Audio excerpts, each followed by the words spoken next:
pembukaan. Pagi anak. Pagi malam. Bismillahirrahmanirrahim. Assalamualaikum warahmatullahi wabarakatuh.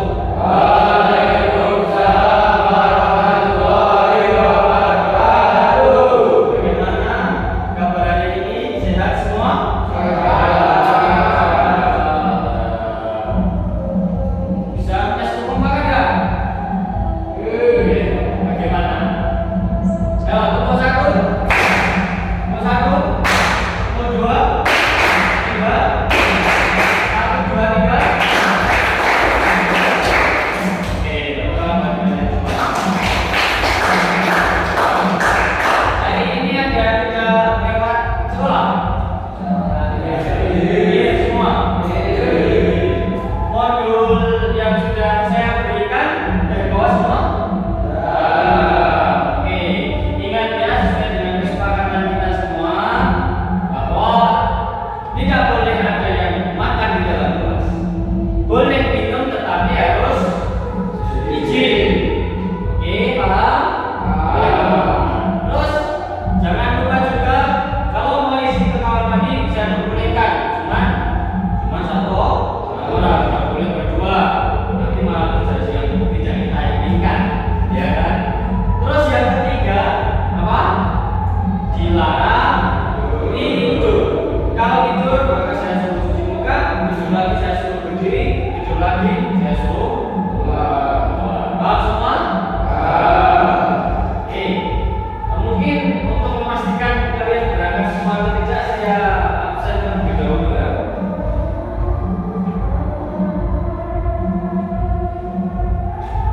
Ataru Rifki, Alan, Alan, Iken, Tiga, Aji, Anda,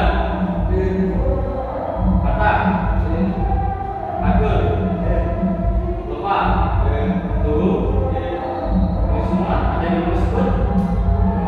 Ya, sama kamu? Fajar, ya. Oke, kakak semua ya. Oke, terima kasih. Silakan kalian buka halaman terakhir. Itu acuan bab drama. Bab 8 bab drama. Kita akan bahas mulai dari awal sampai dengan bab drama. Materi. Drama yang mau kita bahas pada kali ini yaitu adalah mulai dari pengertian drama sampai nanti praktek cara praktek drama yang baik dan benar itu bagaimana agar menciptakan suasana yang memang bisa dilihat bagus, ya. Oke, secara etimologis atau secara bahasa drama itu ternyata bukan berasal dari bahasa Indonesia, tapi berasal dari bahasa Yunani, yaitu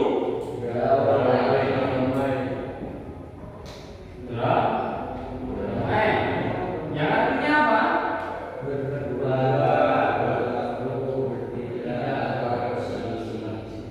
Berbuat, bertindak, terus berlaku atau beraksi. Namun drama yang akan kita bahas bukan masalah bagaimana kamu beraksi di dalam sebuah kehidupan nyata, tapi di drama di sini yang harus kalian ketahui bahwa memang drama sendiri itu memiliki tujuan untuk buat karya atau hiburan seperti itu. Paham semua? Contohnya, saya memang berlagak seperti ini. Saya berlagak seperti ini, lalu saya berpindah menjadi laga yang lain, menjadi seorang tokoh dalam sebuah drama. Nah, di situ maka akan terjadi sebuah drama yang kita inginkan, yaitu sebuah karya.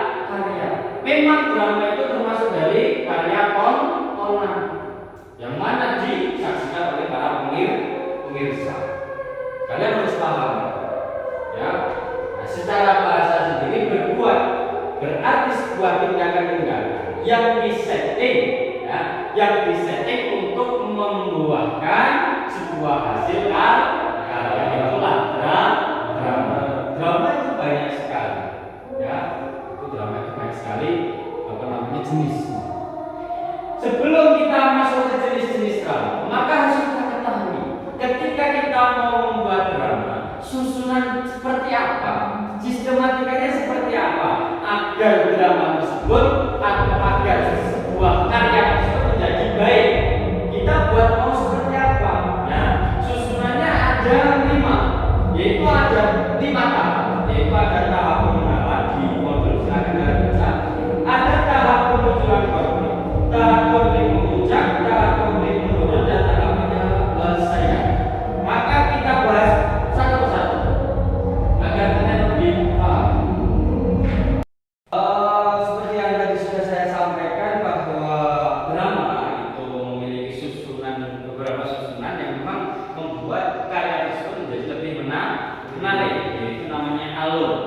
ada 5 tahap.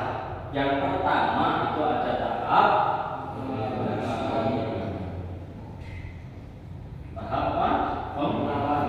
Pengenalan. Atau lebih kita kenal dengan orientasi.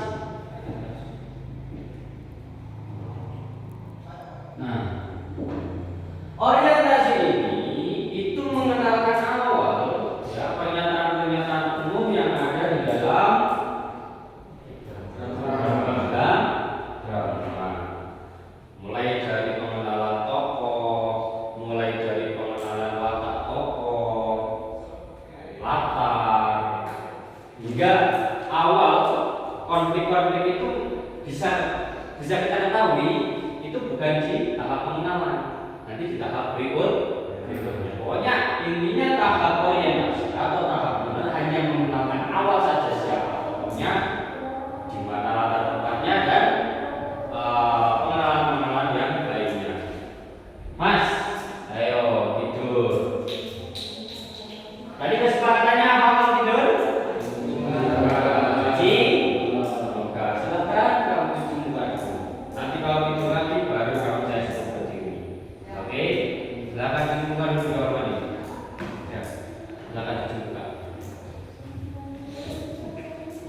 Selanjutnya masuk ke tahap yang kedua, yaitu tahap apa? Tahap kemunculan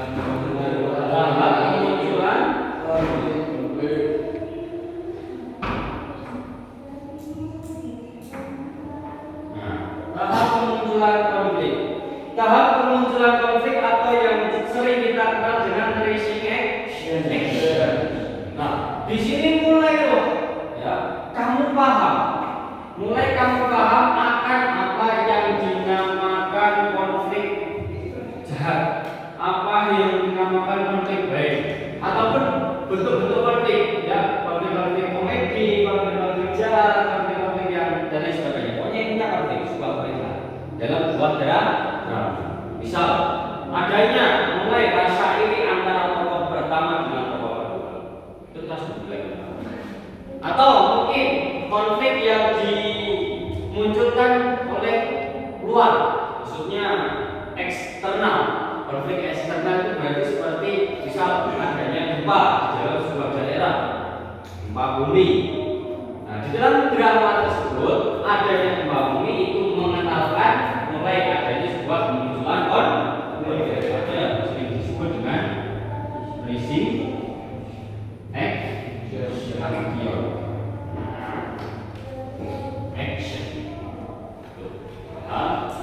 Tahap yang ketiga itu ada tahap konflik memuncak.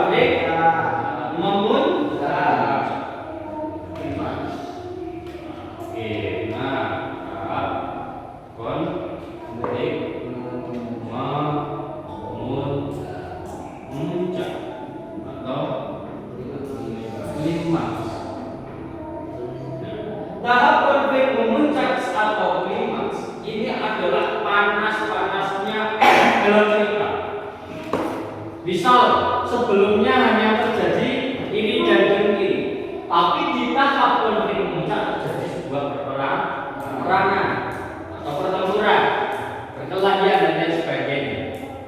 Nah, itu dinamakan konflik memuncak. Jadi ada tahapannya, mulai dari pengenalan, pemunculan konflik, pengenalan konflik. Setelah pengenalan konflik ada konflik memuncak, parah-parahnya di dalam sebuah masalah. Tapi tidak keren dalam drama kalau tidak ada yang namanya penurunan konflik yang berujung nanti ke penyelesaian konflik atau ending. Nah, ending terjadi itu karena adanya sebuah tahapan. Jadi endingnya itu ada dua jenis, ada sad ending dan ada happy ending. Ending itu adalah sad, itu adalah sedih, ya, jadi akhiran yang sedih dan akhiran yang bahagia, yang disebut dengan happy ending. Itu yang terakhir. Yang keempat dulu, masuk ke tahap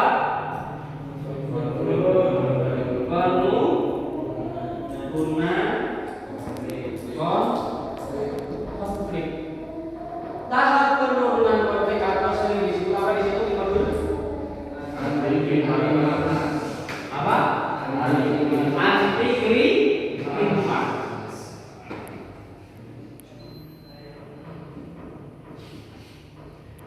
Anti klimaks ini adalah mulai turunnya konflik. Misal kalau ada peperangan, nah selesailah peperangan, ada yang kalah, ada yang menang, atau bahkan belum ada yang kalah juga belum ada yang menang. Tapi sudah terjadi sebuah perdamaian, dan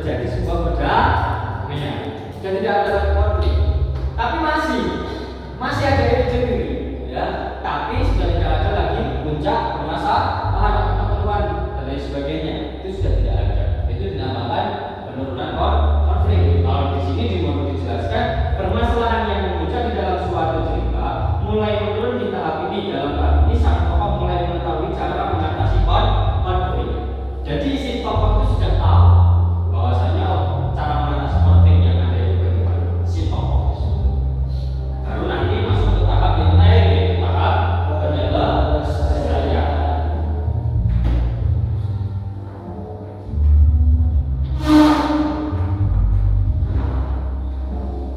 Dan juga sekarang masuk kembali ke tempatnya. Tahap penyelesaian atau disebut dengan resolusi. Tahap penyelesaian atau resolusi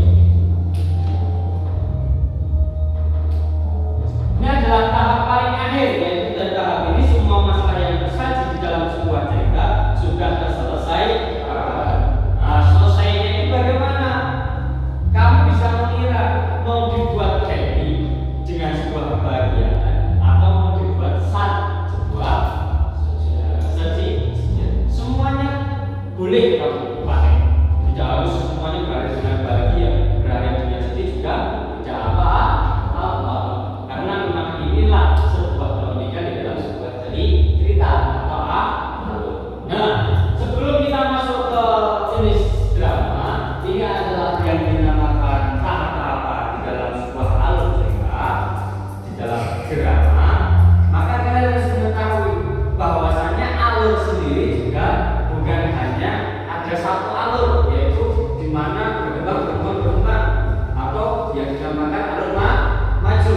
Tapi alur terbagi menjadi tiga. Ada alur maju, ada alur mundur, ada alur maju dan mundur. Kenapa seperti itu? Yang dinamakannya agar cerita itu menjadi cerita yang sangat menarik.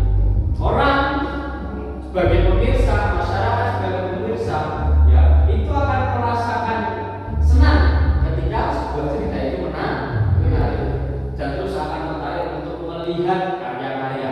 Nah, kalian sendiri besok kalau kalian sudah menjadi seorang penulis atau orang yang membuat sebuah karya, maka buatlah karya yang sebenarnya mungkin. Mungkin itu yang bisa saya sampaikan. Penutup